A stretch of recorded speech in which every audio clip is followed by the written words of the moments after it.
iQOO Neo 9 Pro Snapdragon 8 Gen 2 ప్రాసెసర్తో వస్తుంది. Base model అయితే just under 35K బడ్జెట్లో అవైలబుల్గా ఉంది. అండ్ మరి ఈ ప్రైస్ పాయింట్కి ఈ మొబైల్ వర్తబుల్లా కాదా అనేది ఈ వీడియోలో డీటెయిల్గా చూసేద్దాం. నేనైతే ఈ మొబైల్ 10 days వరకు యూజ్ చేశాను. సో నా ఎక్స్పీరియన్స్ అయితే ఈ iQOO Neo 9 Pro రివ్యూలో డీటెయిల్గా ఎక్స్ప్లెయిన్ చేస్తాను. వీడియో అయితే ఎండ్ వరకు చూడండి. నచ్చితే ఛానల్ని సబ్స్క్రైబ్ చేసుకుని సపోర్ట్ చేయండి. ఫస్ట్ ఆఫ్ ఆల్ డిజైన్ అయితే ఎక్సలెంట్గా ఉంది. ఫ్లాట్ డిస్ప్లేతో వస్తుంది. బ్యాక్ సైడ్ ఏమో ఫాక్స్ లెదర్ని యూస్ చేశారు. ఫినిషింగ్ అయితే రెడ్ అండ్ వైట్ కలర్స్తో డివైస్కి లుక్స్ని నెక్స్ట్ లెవెల్లో ఎలివేట్ చేస్తాయి. థిక్నెస్ కూడా చాలా తక్కువగా ఉంది. అండర్ 8 mmతో స్లిమ్గా ఉందని చెప్పొచ్చు. అండ్ వెయిట్ కూడా చాలా తక్కువగా ఉంది. ఫీల్ కూడా లైట్ వెయిట్గా ఉంటుంది. సో యూస్ చేసేటప్పుడు ఎక్సలెంట్ ఫీల్ అయితే ఉంటుంది. ఓవరాల్గా డిజైన్ పరంగా చూసుకున్నట్లయితే ఈ Neo 9 Pro డిస్ప్లే అయితే LTPO టెక్ని యూస్ చేశారు. AMOLED డిస్ప్లేతో వస్తుంది. 144Hz వరకు రిఫ్రెష్ రేట్ని సపోర్ట్ చేస్తుంది. కలర్స్ అయితే వైబ్రెంట్గా ప్రొడ్యూస్ చేస్తుంది. అండ్ బ్లాక్ ఏరియాని చాలా బ్లాక్గాను డిఫరెన్షియేట్ చేస్తుంది. సో ఓవరాల్గా విజువల్ ఎక్స్పీరియన్స్ అయితే చాలా బాగుంటుంది. 144Hz హై రిఫ్రెష్ రేట్తో వస్తుంది కాబట్టి స్క్రోలింగ్ కూడా చాలా ఫ్లూయిడ్గా ఉంటుంది. Most of the times 144Hz అయితే రీచ్ కావట్లేదు. ఓన్లీ 120Hzలో మాత్రమే డిస్ప్లే స్క్రోల్ అవుతుంది. డిస్ప్లే ఎక్స్పీరియన్స్ని ఫర్దర్గా ఎన్హాన్స్ చేయడానికి అడిషనల్గా కొన్ని ఫీచర్స్ కూడా ఇచ్చారు. MEMC సపోర్ట్ ఇచ్చారు. రిజల్యూషన్ అండ్ ఫ్రేమ్ రేట్స్ని బెటర్ చేస్తుంది. విజువల్ ఎన్హాన్స్మెంట్ కూడా ప్రొవైడ్ చేశారు. అడిషనల్గా హ్యాప్టిక్స్ ఫీచర్ని కూడా ప్రొవైడ్ చేశారు. కానీ ఆన్ ఆఫ్ ఫీచర్ని మాత్రమే ప్రొవైడ్ చేశారు. వైబ్రేషన్ ఇంటెన్సిటీని మనకు నచ్చినట్లుగా సెట్ చేసుకునే ఆప్షన్ అయితే ఎక్కడా ప్రొవైడ్ చేయలేదు. ఈ మొబైల్ డిస్ప్లే 3000 nits వరకు పీక్ బ్రైట్నెస్ని ప్రొడ్యూస్ చేస్తుంది. సో అవుట్డోర్ విజిబిలిటీ కూడా ఎక్సలెంట్గా ఉంటుంది. అడిషనల్గా 2160Hz PWM డిమ్మింగ్ని కూడా సపోర్ట్ చేస్తుంది. సో లాంగ్ అవర్స్ యూస్ చేసినా సరే ఐ స్ట్రెయిన్ అవుతాం అనేది ఫేస్ చేయడానికి ఉండదన్నమాట.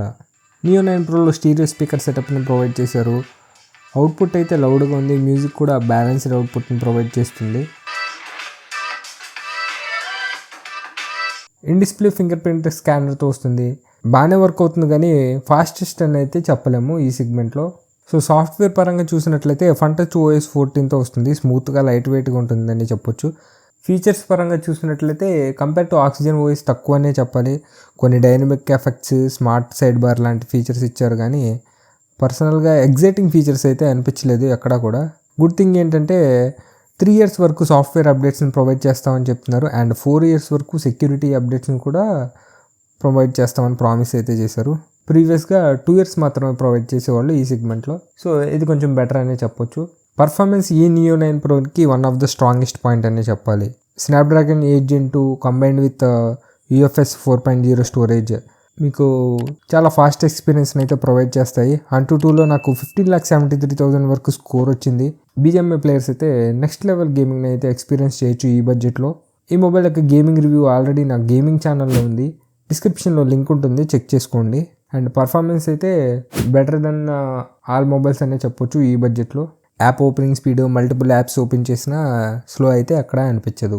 బ్యాటరీ బ్యాకప్ చూసుకున్నట్లయితే 5160 mAh బ్యాటరీతో వస్తుంది. నార్మల్ యూజ్కి అయితే ఫుల్ డే బ్యాకప్ అయితే వచ్చేస్తుంది. హెవీ యూజర్ అయితే at the end of the day charge అయితే చేసుకోవాలి. నాకు అట్లీస్ట్ 5:30 to 6 hours వరకు స్క్రీన్ ఆన్ టైంని అయితే ప్రొవైడ్ చేసింది. సో 120 watt వరకు ఫాస్ట్ ఛార్జర్ని బాక్స్లో ఇంక్లూడ్ చేశారు. ఫుల్ రీఛార్జ్ అవ్వడానికి 37 minutes వరకు టైం అయితే తీసుకుంది. 50 MP wide and ultra wide camera సెన్సర్స్ని అయితే ప్రొవైడ్ చేశారు. అవుట్పుట్ చూసినట్లయితే ప్రీవియస్ మోడల్ Neo 7 Proతో కంపేర్ చేసుకుంటే చాలా బెటర్ అనే అనిపించింది. అండ్ ఫొటోస్ అయితే చాలా షార్ప్గా ఉన్నాయి. డీటెయిల్స్ కూడా ఎక్సలెంట్గా ఉన్నాయి. కలర్స్ వైబ్రెన్సీ కానీ స్కిన్ కలర్స్ రీప్రొడక్షన్ కానీ ప్రీవియస్ మోడల్స్తో కంపేర్ చేసుకుంటే చాలా బెటర్ అనే చెప్పాలి. అండ్ 50 MP మోడ్లో కూడా షార్పర్ ఇమేజెస్ని, డీటెయిల్స్ని కూడా ఎక్సలెంట్గా క్యాప్చర్ చేస్తుంది. సెల్ఫీ కెమెరా కూడా డేలైట్ కండిషన్స్లో ఎక్సలెంట్గా పర్ఫామ్ చేస్తుందని చెప్పొచ్చు. వీడియో మోడ్లో కూడా మనకి ఎక్సలెంట్ కలర్స్ని ప్రొడ్యూస్ చేస్తుంది. 4K 60 FPS వరకు స్టెబిలైజేషన్ సపోర్ట్ చేస్తుంది. అండ్ 8K 30 FPS వరకు రికార్డ్ చేసుకునే ఆప్షన్ మనకి ప్రొవైడ్ చేశారు.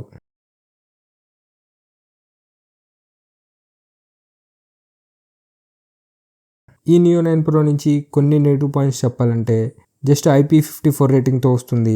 అండ్ ఇండియన్ వెర్షన్లో NFC సపోర్ట్ అయితే లేదు. అండ్ ఫైనల్గా గొరిల్లా గ్లాస్ ప్రొటెక్షన్ లాంటివి ప్రొవైడ్ చేయలేదు. సో యూస్ చేసేటప్పుడు కేర్ఫుల్గా ఉండాలి. కాంపిటేటివ్గా ప్రైజింగ్ చేయడానికి ఈ కాస్ట్ కటింగ్ యూజ్ చేసినట్లయితే అనిపిస్తుంది. సో ఫైనల్గా ఈ neo 9 Pro compare to neo 7 Pro చాలా ఇంప్రూవ్ అయిందనే చెప్పొచ్చు. Performance, camera and battery backup me main priority అయితే ఈ నియో 9 Proని ఖచ్చితంగా కన్సిడర్ చేయండి. బేస్ మోడల్ అండర్ 35Kలో అవైలబుల్గా ఉంది. ప్రైజింగ్ కూడా చాలా కాంపిటేటివ్గా ఉందనే చెప్పాలి.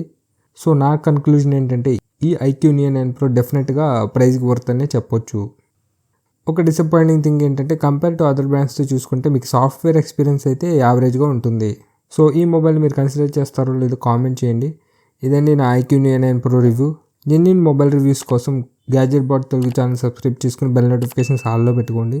And thanks for watching. Next వీడియోలో కలుద్దాం.